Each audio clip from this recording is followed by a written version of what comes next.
Welcome to another episode of Practical Astrology for You. I am your friend Tapan. Today I will be taking a new topic from a very new book, and that is this book. This book is Srimad Devi Bhagwat Mahapuran, Dvitiya Khand, from Gita Press, Gorakhpur.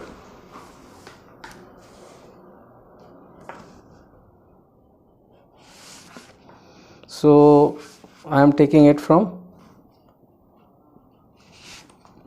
page number 187. My Hindi is a bit good, everyone knows that. So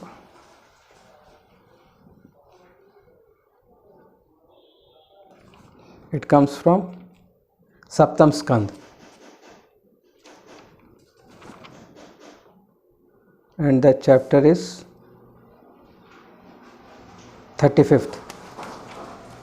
अथ पंचत्रिंशो अध्याय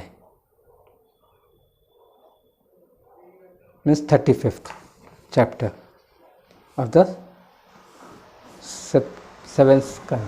Saptam Skand. It says, Bhagwati द्वारा यम, नियम, आसन, प्राणायाम, प्रायाहार, धारणा तथा कुंडली जागरण की विधि बताना. So I won't be reading the Sanskrit part,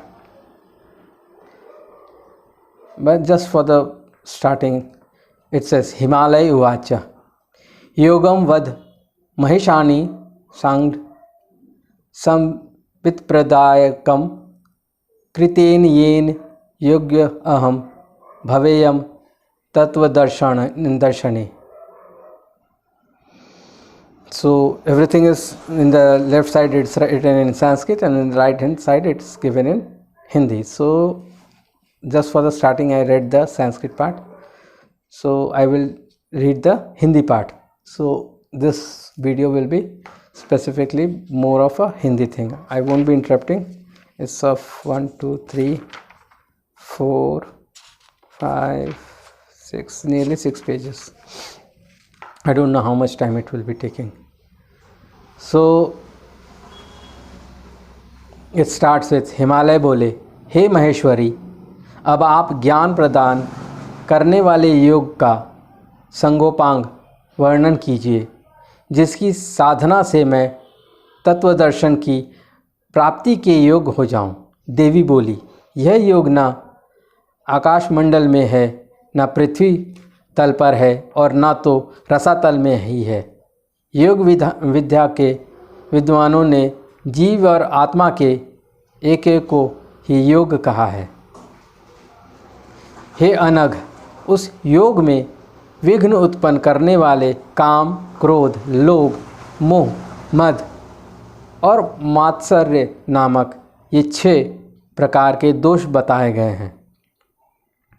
अतः योग के अंगों के द्वारा उन विघ्नों का उच्छेद करके योगियों को योग की प्राप्ति करनी चाहिए.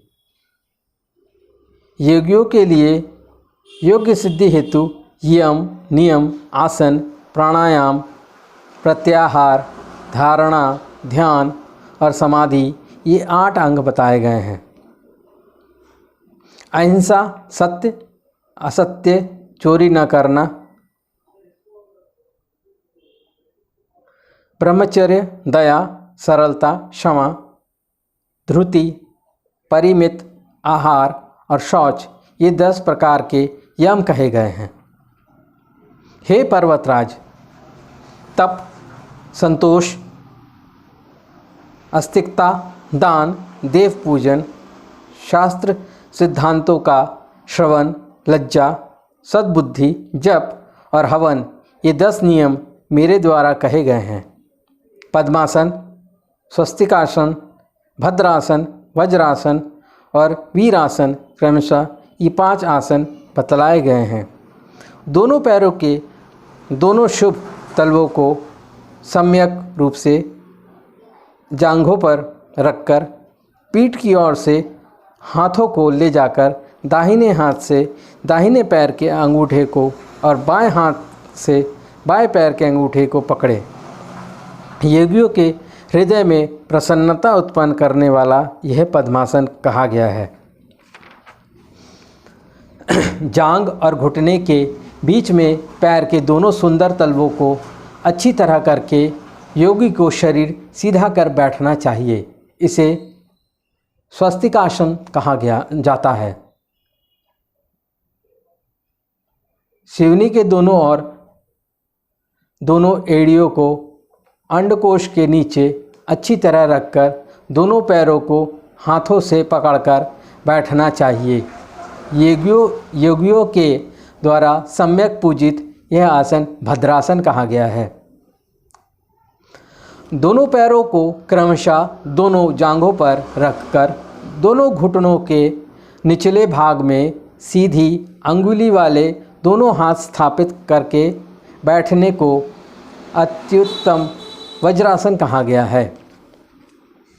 एक पैर को नीचे करके उसके ऊपर दूसरे पैर का जंघा रखकर योगी को शरीर सीधा करके बैठना चाहिए। यह वीरासन कहा गया है। योगी 16 बार प्रणव का उच्चारण करने में लगने वाले समय तक ईड़ा अर्थात बाई नासिका से बाहर करके वायु को खींचे पूरक। पुनः इस पूरित वायु को 64 बार प्रणव के उच्चारण समय तक शुष्क नाक के मध्य रोक के रहे कुंभक। और इसके बाद योगविद को चाहिए कि 32 बार प्रणव के उच्चारण में जितना समय लगे उतने समय में धीरे धीरे पिंगला नाड़ी अर्थात दाई नासिका के द्वारा उस वायु को बाहर करे। रेचक। योग शास्त्रों के विद्वान इस प्रक्रिया को प्राणायाम कहते हैं। इस प्रकार पुनः पुनः बाहर की वायु को लेकर क्रम से पूरक, कुंभक तथा रेचक करके प्राणायाम का अभ्यास मात्रा प्रणव के उच्चारण के समय की वृद्धि के अनुसार करना चाहिए। इस प्रकार प्राणायाम पहले 12 बार, तदंतर 16 बार, इसके बाद क्रमशः उत्तरोत्तर वृद्धि करनी चाहिए। जो प्राणायाम अपने इष्ट के जप ध्यान आदि से युक्त होता है उसे विद्वज्जनों ने सगर्भ प्राणायाम और उस जप ध्यान से रहित प्राणायाम को विगर्भ प्राणायाम कहा है। इस प्रकार क्रम से अभ्यास करते हुए मनुष्य के शरीर में पसीना आ जाए तो उसे अधम कंपन उत्पन्न होने पर, मध्यम और ज़मीन छोड़कर ऊपर उठने पर उत्तम प्राणायाम कहा गया है। जब तक उत्तम प्राणायाम तक पहुंचा जाए तब तक अभ्यास करते रहना चाहिए। अपने अपने विषयों में स्वच्छंद रूप से विचरण करती हुई इंद्रियों को उस विषयों से बलपूर्वक हटाने को प्रत्याहार कहा जाता है। अंगूठा, एड़ी, घुटना, जांघ, गुर्दा, लिंग, नाभि, हृदय, ग्रीवा, कंठ, भूमध्य और मस्तक, इन 12 स्थानों में प्राणवायु को विधिपूर्वक धारण किए रखने को धारणा कहा जाता है। चेतन आत्मा में मन को स्थित करके एकाग्रचित्त होकर अपने भीतर अभीष्ट देवता का सतत चिंतन करने को ध्यान कहा जाता है। मुनियों ने जीवात्मा और परमात्मा में नित्य समत्व भावना रखने को समाधि कहा है। यह मैंने आपको अष्टांग योग का लक्षण बतला दिया। अब मैं आपसे उत्कृष्ट मंत्र योग का वर्णन कर रही हूँ। हे नग, यह पंचभूतात्मक शरीर को विश्व कहा जाता है। चंद्र, सूर्य और अग्नि के तेजस से युक्त होने पर ईड़ा, पिंगला, सुषुम्ना में योग साधन से जीव ब्रह्मा की एकता होती है। इस शरीर में 3.5 करोड़ नाड़ियाँ बताई गई हैं। इनमें 10 नाड़ियाँ मुख्य कही गई हैं। उनमें भी 3 नाड़ियों को प्रधान कहा गया है। चंद्र, सूर्य तथा अग्नि स्वरूपिणी ये नाड़ियाँ मेरुदंड में व्यवस्थित रहती हैं। चंद्र रूपिणी श्वेत ईड़ा नाड़ी उसके बाईं ओर स्थित है। शक्ति रूपा वह ईड़ा नाड़ी साक्षात अमृत स्वरूपिणी है। दाईं ओर जो पिंगला नामक नाड़ी है यह पुरुष रूपिणी तथा सूर्य मूर्ति है। उनके बीच में जो सर्व तेजोमयी तथा अग्नि रूपिणी नाड़ी स्थित है वह सुषुम्ना है। उसके भीतर विचित्रा नामक नाड़ी स्थित है और उसके भीतर इच्छा, ज्ञान, क्रिया शक्ति से संपन्न करोड़ों सूर्य के तेज के समान स्वयंभू लिंग है। उनके ऊपर बिंदुनाद ओम सहित हरात्मा, हकार, रेफ तथा ईकार स्वरूप माया बीज ह्रीं विराजमान है। उसके ऊपर रक्त विग्रह वाली शिखा के आकार की कुंडलिनी है। हे पर्वतराज हिमालय, वह दिव्यात्मिका कही गई है और मुझसे अभिन्न है। कुंडलिनी के ब्रह्म भाग में स्वर्ण वर्ण के चतुर्दल कमल मूलाधार का चिंतन करना चाहिए, जिस पर व, श, स ये 4 बीजाक्षर स्थित हैं। उसके ऊपर 6 दल वाला उत्तम स्वाधिष्ठान पद्म स्थित है, जो अग्नि के समान तेजोमय हीरे की चमक वाला और ब, भ, म, य, र, ल इन 6 बीजाक्षरों से युक्त है। आधार षटकोण पर स्थित होने के कारण मूलाधार तथा स्व शब्द से परम लिंग को इंगित करने के कारण स्वाधिष्ठान संज्ञा है। इसके ऊपर नाभि देश में मेघ तथा विद्युत के समान कांति वाला अत्यंत तेज संपन्न और महान प्रभा से युक्त मणिपुर का चक्र है। मणि के सदृश प्रभाव वाला होने के कारण यह मणिपद्म भी कहा जाता है। यह 10 दलों से युक्त है और ड, ढ, ण, त, थ, द, ध, न, प, फ इन अक्षरों से समन्वित है। भगवान विष्णु के द्वारा अधिष्ठित होने के कारण ये कमल उनके दर्शन का महान साधन है। उसके ऊपर उगते हुए सूर्य के समान प्रभा से संपन्न अनाहित पद्म है। ये कमल क, ख, ग, घ, ड, च, छ, ज, झ, ज, ट, ठ इन अक्षरों से युक्त 12 पत्रों से प्रतिष्ठित है। उनके मध्यम में 10,000 सूर्यों के समान प्रभाव वाला वाणलिंग स्थित है। बिना किसी आघात के इसमें शब्द होता रहता है। अतः मुनियों के द्वारा उस शब्द ब्रह्ममय पद्म को अनाहित कहा गया है। पद्म पुरुष द्वारा अधिष्ठित वह चक्र आनंद सदन है। उसके ऊपर 16 दलों से युक्त विशुद्ध नामक कमल है। महती प्रभा से युक्त तथा धूम्र वर्ण वाला यह कमल अ, आ, ई, उ, री, लू, ली, ए, ओ, अंग, आ इन 16 स्वरों से संपन्न है। इनमें हंस स्वरूप परमात्मा के दर्शन से जीव विशुद्ध आत्मस्वरूपों को प्राप्त हो जाता है। इसीलिए इसे विशुद्ध पद्म, विशुद्ध चक्र कहा गया है। इस महान अभ्युदित कमल को आकाश चक्र भी कहा गया है। उसके ऊपर परमात्मा के द्वारा अधिष्ठित श्रेष्ठ आज्ञा चक्र है। उसमें परमात्मा की आज्ञा का संक्रमण होता है, इसी से उसे आज्ञा चक्र ऐसा कहा गया है। वह कमल 2 दलों वाला है, ह तथा श क्षत्रिय वाला। इन दोनों अक्षरों से युक्त और अत्यंत मनोहर है। उसके ऊपर कैलाश नामक चक्र और उसके ऊपर रोधिनी नामक चक्र स्थित है। हे सुव्रत, इस प्रकार मैंने आपको आधार चक्रों के विषयों में बता दिया। इसके और भी ऊपर सहस्त्रार्थ दलों संपन्न बिंदु स्थान स्वरूप सहस्त्रार्थ चक्र बताया गया है।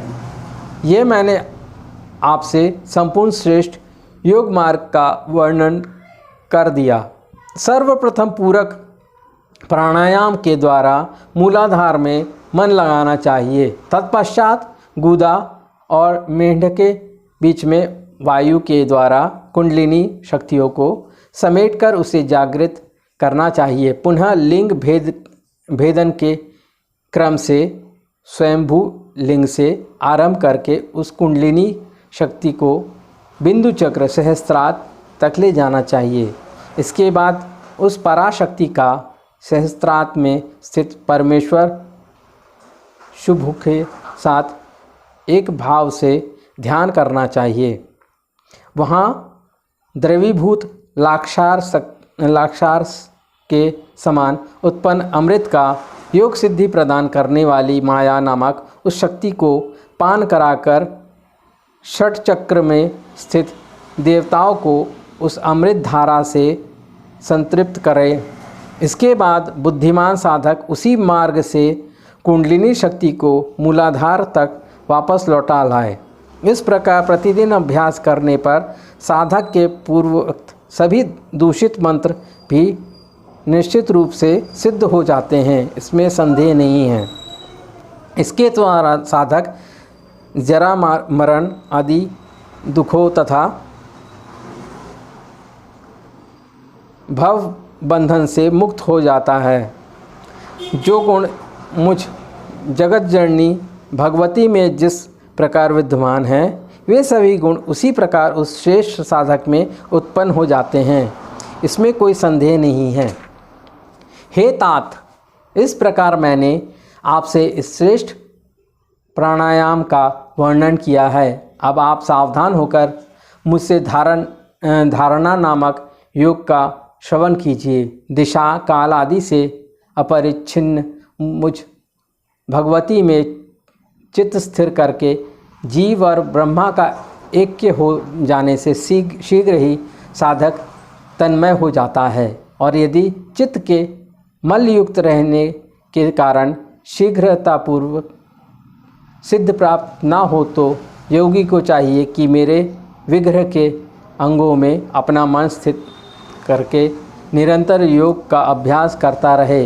हे पर्वत, साधकों में कर चरण आदि मधुर अंगों में चित्त को एक एक करके केंद्रित करना चाहिए और इस प्रकार विशुद्ध चित्त होकर उसे मेरे समस्त रूपों में मन को स्थिर करना चाहिए। हे पर्वत, जब तक ज्ञान रूपिणी मुझ भगवती में मन का लय ना हो जाए तब तक मंत्र जापक को जप होम के द्वारा अपने इष्ट मंत्र का अभ्यास करते रहना चाहिए। मंत्राभ्यास योग के द्वारा ज्ञेय तत्व का ज्ञान प्राप्त हो जाता है।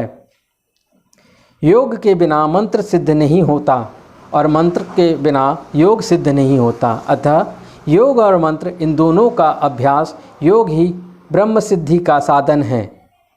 अंधकार से आच्छादित घर में स्थित घड़ा दीपक के प्रकाश में दिखाई देने लगता है। इसी प्रकार माया से आवृत आत्मा मंत्र के द्वारा दृष्टिगोचर होने लगता है।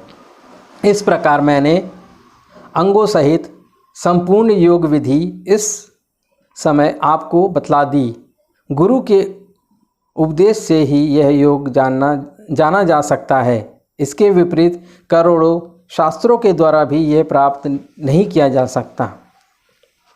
धन्यवाद।